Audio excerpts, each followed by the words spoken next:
I'm getting so frustrated because I keep going over my time limit. Okay. Alright, I'm sorry again. This is part 2. I'm so long-winded. There's so much to deal with. There's so much to say. I want to fix the world. Okay? Now, I am not delusional enough to think that I can solve the world's problems. But I'm not apathetic enough to not even try. That makes sense. Okay? I say I want world peace. You call me a hippie. Great. Whatever. That doesn't dismiss what I want. I mean, are you saying you want world war? When you try and silence me from saying I want world peace? What's going on there? Do you think there's no improvements that can be made to the world?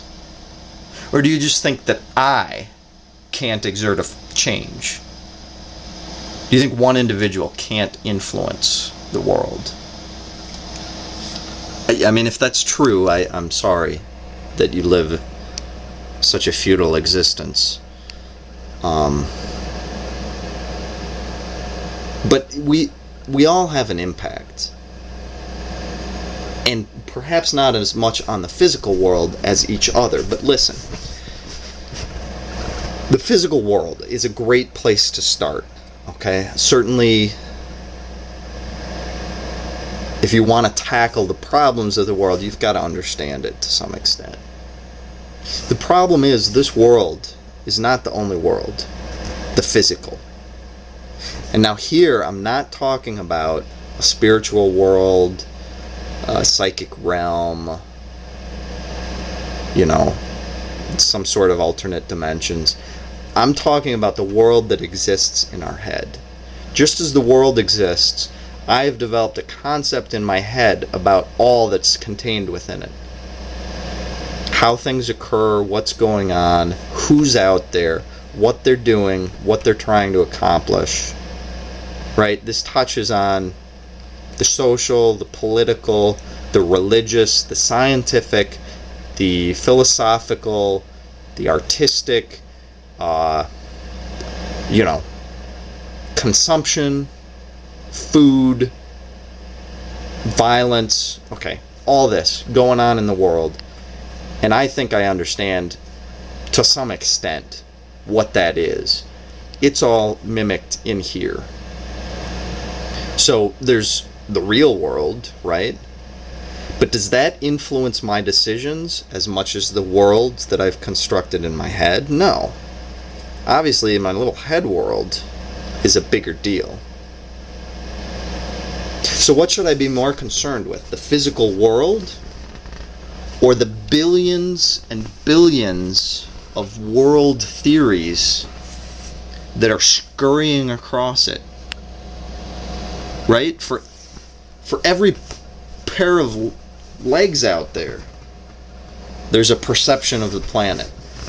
And for every human mind, there's a complex system of beliefs about what is going on here. And this is what leads, you know, what people's decisions are based on. Now, sure, they've got personal history, they've got knowledge from education, and perhaps all of that is more important than anything I have to say. I agree with that. But the world in my head is not the real world. The world in your head is not the real world. There are differences.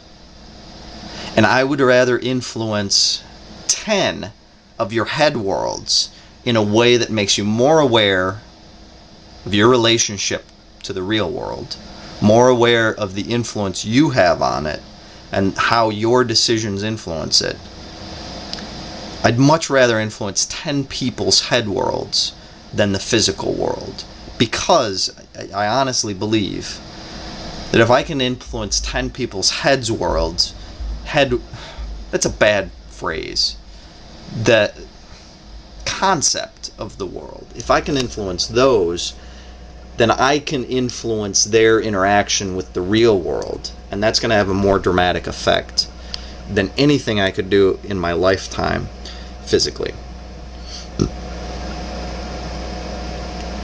Am I an idealist? Yes. World peace sounds great, right?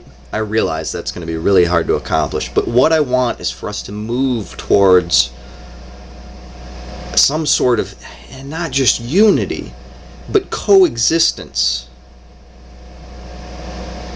I want our songs, rather than to be a deafening cacophony, to form some sort of mutual resonance, a harmonics across the globe that will allow each singular entity, each unique experience, to come in touch with the love, the joy, the truth, the hope, the exhilaration that this existence can bring, that I've experienced. And yes, there's horror, there's violence, there's pain, and I'd love to see those minimized, rather than using them to try and gain our own happiness and anything. Okay. Global harmonics. Love you. Subscribe if you wanna. I don't really care about the numbers, but I do appreciate your attention. Thanks.